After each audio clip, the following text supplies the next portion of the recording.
Good afternoon, Toastmasters and friends. How many of you here think you can learn swimming just by reading a book? It's just the same over here, you know. You think you can learn a language just by learning its grammar?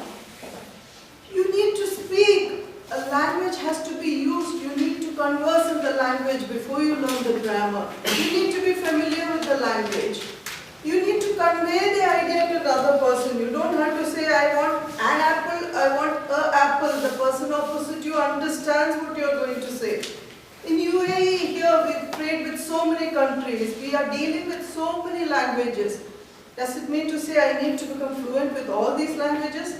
No, if I have a working knowledge of the language, if I have a functional knowledge of the language, that's more than sufficient. I don't have to tell him I need an container of eggs or I need a container of eggs. The guy opposite understands. If he tells me I deposit check tomorrow, I'm very happy. I don't want him to tell me I will deposit the check tomorrow. It's plain and simple.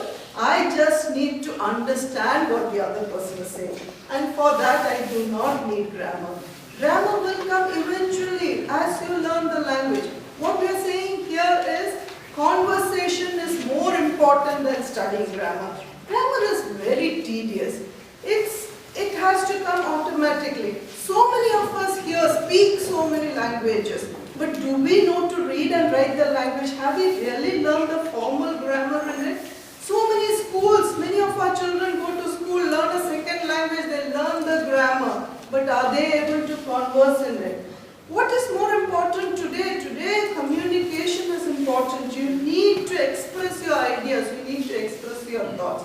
And for that, you have to communicate. If you focus on your grammar too much and forget to practice the language, you are not going to reach anywhere.